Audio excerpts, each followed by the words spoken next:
For thousands of years, the Aleut people have called this land home, an isolated village surrounded by ocean and volcanic mountains that has created a turbulent and dangerous situation. Days like this don't come around too often here. While the days are long, summers in this fishing village tucked away in the heart of the Aleutians are short. For some, it's a time to play, while others are busy at work. It's become more and more of a desperate situation. Bonita Babcock has worked as an EMT and a community health aide at the local clinic for 10 years. I love people. I love to be able to help people. But Babcock can't always help. Her love has turned to desperation. All we're asking for is safe access.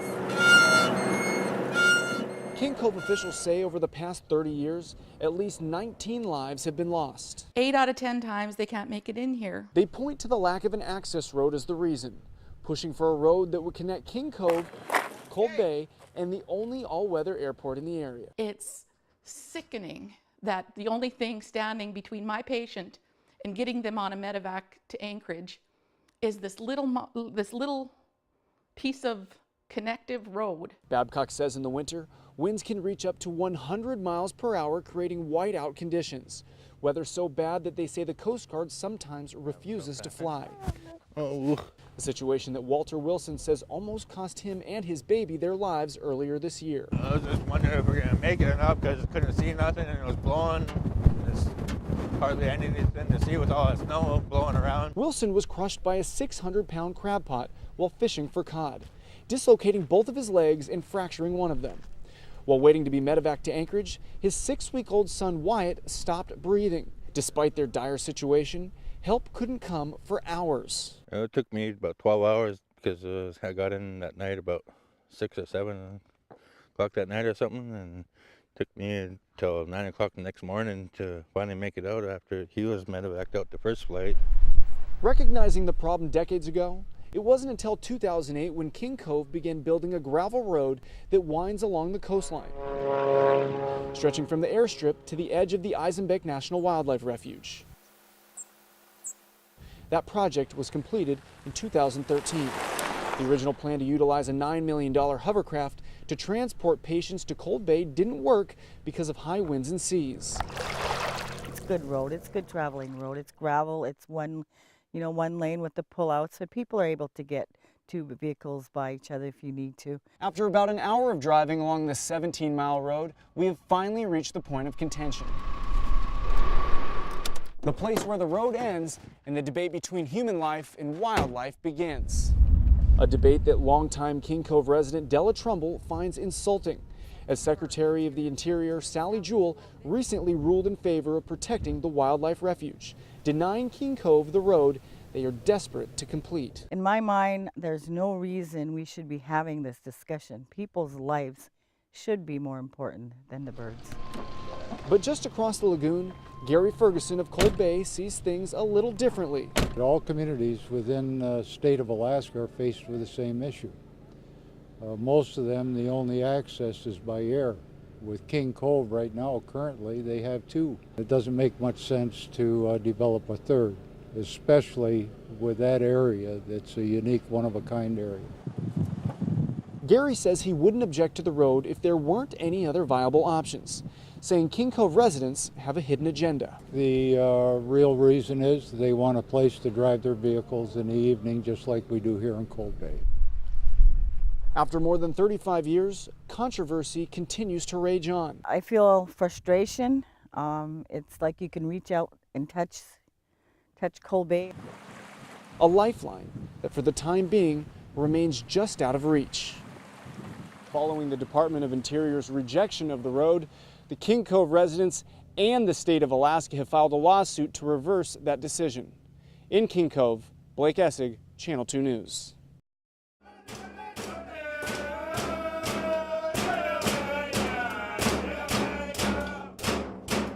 It's a way of life that dates back more than 2,000 years. The dances and the songs tell the stories. The stories of Point Hope, an Inupiaq village of less than 700 residents, located 200 miles north of the Arctic Circle. a spit of land said to be the longest continuously inhabited area in North America. We've been right here, hunting, gathering, dancing, singing for thousands of years. The history is here. For more than 2,500 years, several different settlements on the northwestern edge of Alaska have called this land home, taking advantage of its abundant resources. The seal, the beluga, the walrus. This is our way of living. This is the way we feed our communities. All are vital to the survival of the Inupiaq in a subsistence way of life. But the bowhead whale is among the most important. The whale is our identity as a people. It makes us who we are. Identity and a strong traditional and cultural presence in Alaska for centuries. They're our shelter, our clothing, our food, our spirituality as a people. Without the animals, we're nothing. A spirituality and identity that can be felt and seen just about everywhere. And despite the fact that most of the original village was lost. 97% of the village is out in the ocean. It's eroding. Strong winds and rough seas pummel the coast daily, claiming the Inupiaq's land. However, those same rough seas also provide for life here. It's a strong bond the community shares and celebrates with the whale. We celebrate the fact that it gives itself up to us so that we can continue the cycle. Despite the constant erosion, a few cultural sites remain, like the ceremonial feasting grounds where the residents of Point Hope come together for 3 days every June to celebrate. And there's their whale graveyard, where bowheads' jawbones line the horizon, the larger bones serving as headstones for whaling captains that have passed away. This is a whale, a sigalok, an ice cellar. Despite age-old traditions like these, the Inupiaq are also incredibly adaptive, as they rely on earthly provisions for nearly everything, including the permafrost underground. Ice cellars have been carved to store each family's meat. This was Daryl Frankson's ice cellar, a whaling captain that passed away several years ago. And cellars are passed down through generations, some hundreds of years old. Down inside the ice cellar, the walls are lined with hundreds of bowhead whale jawbones. The floor is lined with whale blubber that's dripping fat onto the ground. It's created a pool about a couple inches deep. Family traditions, culture, experience, and community run deep. The one common denominator they share is the whale. Residents here say decades of commercial whaling during the 1800s drastically reduced the number of bowhead whales and nearly wiped out this community. The population dropped down to 126 from a population that used to be well over 4,000 people right here in Point Hope. But tough challenges are something the Inupiaq are used to. Life is a cycle in this deeply rooted native community, and learning to adapt to change is a necessity. There are only a few constants here: tradition, culture, and the whale.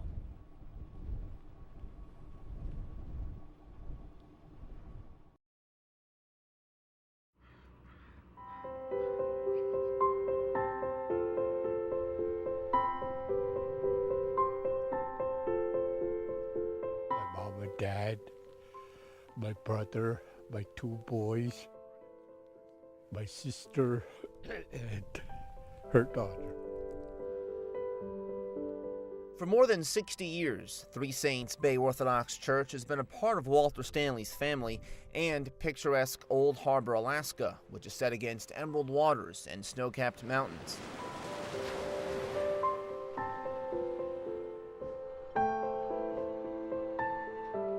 The church's light blue-colored roof and cupolas overlook this fishing village of more than 200 people on Kodiak Island's southeastern shores.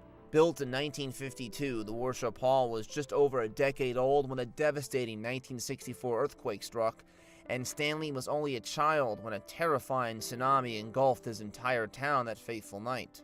Some days like Russian Christmas coming up, standing room only in here.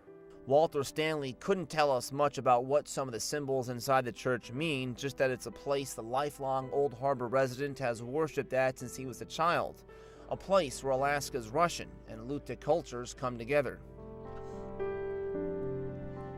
Built in 1952, Stanley says the worship hall has changed very little since he was a child, even after the devastating quake of '64. It was like jets taking off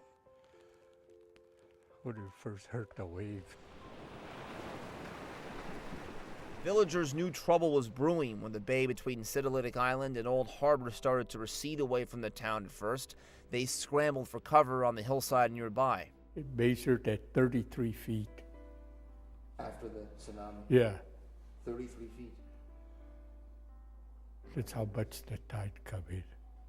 Our biggest tide used to be 9 foot or 10 foot. Almost half the fleet. The tsunami claimed the life of only one Old Harbor resident that night, a miraculous reality given the amount of destruction it caused.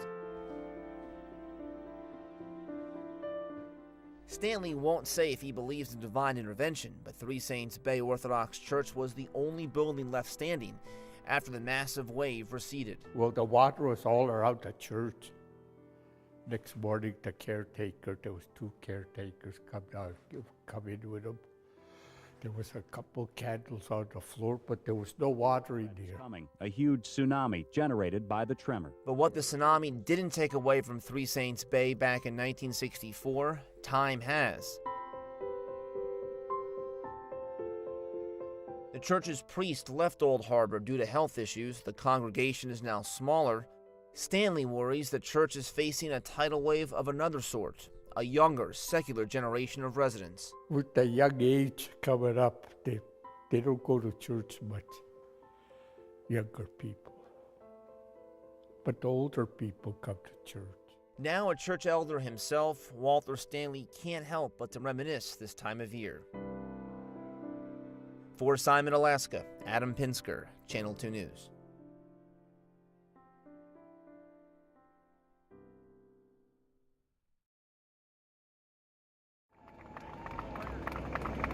It was a royal welcome fit for a king. An Alaska Airlines pilot hoists a 32-pound Chinook before a cheering crowd at Seattle SeaTac International Airport. It's a celebration that includes the red carpet treatment as the media records the event. The king wasn't alone on the jet. Also aboard, 24,000 pounds of sockeye salmon destined for Seattle restaurants and grocery stores. For fish retailers Chris Bell and Anders Miller, the arrival of fresh Copper River salmon means big business. People that call up and they'll order a fish, one fish that's $1,000, or some people will order 5 of them. You know what I mean? And they just freeze them, cut them up, freeze them. The first salmon of the season is also big business for Copper River fishermen. Less than 12 hours earlier, they were delivering freshly caught sockeyes and kings to Cordova fish processors. You stand this fish up and you hold that fish like that, that's what you call a fishing rigger.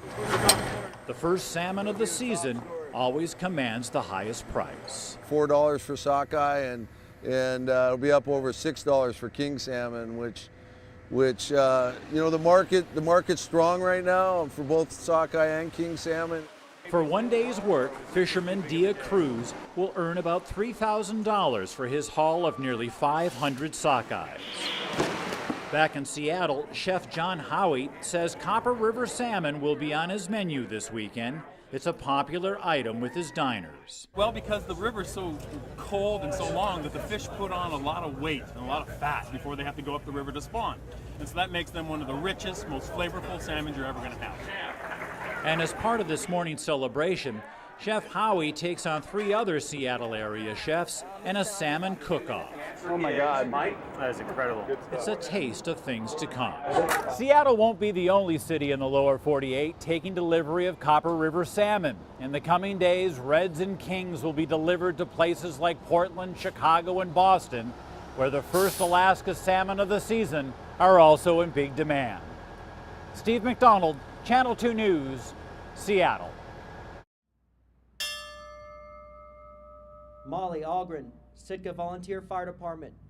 November 30th, 2004, when a firefighter had died in the line of duty, paying the supreme sacrifice, it was the mournful toll of the bell that solemnly announced a comrade's passing. At a time where there was so much national attention to Patriot Day, many here in Anchorage paid their respects to Alaskan firefighters who gave their all in the name of honor. Today we pause on one of the most somber days in America's history to collectively pay tribute, remember, honor, thank, and celebrate the lives of the 30 Alaskans that have perished in the line of duty. We pause to remember all those who have given their life in service. We pay honor to those today who gave the ultimate sacrifice. It was a memorial service that centered around Alaskans, but it was one that honored the fallen of 9/11 with a firefighter symbol of its own. But if you look behind me, there's two towers built out of ladders, and that's what 9/11 is all about. Many say 9/11 is about remembering those who paid the ultimate sacrifice. And even though 12 years have passed, many agree 9/11 gives Americans an identity they still hold today. I don't think society is forgetting. I think it becomes a part of who we are and a part of what we are. You know, there have been significant events throughout history that may have been forgotten, but I do think they become a part of who we are as a society.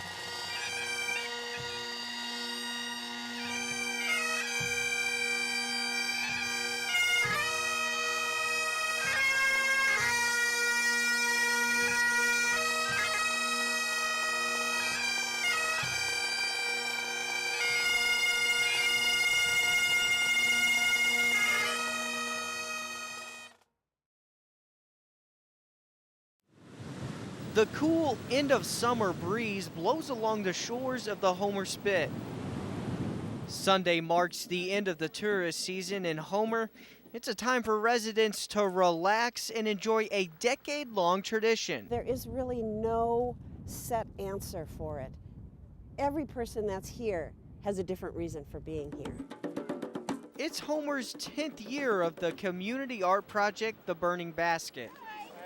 A creation meant to strengthen neighborhood bonds, an experience that offers personal, reflective healing. Itself sort of represents the weaving of the landscape around us. The basket is made from natural materials gathered in Homer, but it also holds much more. I feel like I also, like them, am taking advantage of a very rare opportunity to come together with the community, to celebrate the creative process, to understand that this art is impermanent. I think heightens people's awareness. It makes them want to be here because they know the sculpture is not going to be here tomorrow. Mavis Mueller calls herself a migratory artist who brings this burning basket to many different communities across the country. This year's theme, Enjoy, could be seen all throughout the basket's art. That's mine right here. It's just in an envelope. Peter was born and raised in Homer, and he says he has always appreciated the remedial power of the burning basket. It's just an opportunity for you to just write out everything that's bothering you and then just pitch it into the fire and watch it all sort of disappear. This is Peter's first year to see his part of the basket burn away. A worry he hopes to eternally forget, but a moment he hopes to always remember. When a small plane crashed on a hill just miles from its destination, the town of Mountain Village played a big role in the rescue and recovery that followed. The passengers are from here. That's our people.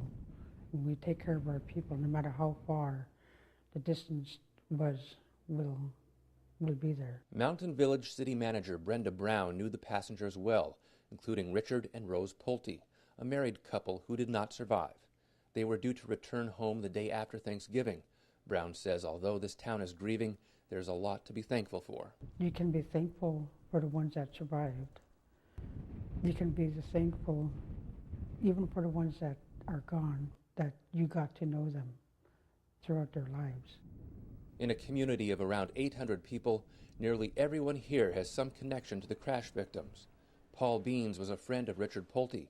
He says he will miss Richard's friendly greetings. Every morning he'd text me, good morning, old-fashioned way. And then That's all he, that's all he'd text, and I say, good morning. He says now that his friend is gone, the town is more quiet. It affected many people, including myself and my family, too. Margaret Waskey says she and Rose Pulte spent a lot of time together. She didn't know her friend was on the plane until she got a phone call. All day yesterday and all day today, it felt like I wanted to cry, but I can't get it out. But yet I have her in my heart and I pray for her. As the town of Mountain Village prepares to lay several of its own to rest, friends recall those lost as family, loved to the end. Those marriage vows were powerful, for better, for worse, sickness and in health.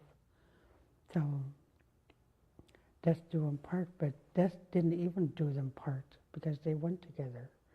Now that's true love. The moment I decided to forgive, I had been corresponding for 7 months in letters. Starting anything, you have butterflies, and we went out and held community meetings throughout my district, the first in the state. I think it's an important part of the process. I believe it is important enough to go into special session. Allocated costs for improvements to our highways. And we ran, I think, 5 or 6 amendments in the Resources Committee. $400 per student increase would have allowed us to rehire some of the staff. I've been working every day with legislators. A bill with all the language in it, and we will take a look at the language. That would have been a good interim task force project. The administration a sense of what the legislature wants. Right now, the Judicial Council is made up of 3 attorney members. In Oklahoma they are, but in Alaska I don't believe many people will pay the toll. Most school districts are not complaining, and they really shouldn't be. I mean, planning to sell assets while we were debating the oil tax bill. That was the Senate's attempt. The Senate's attempt, obviously this is a compromise bill.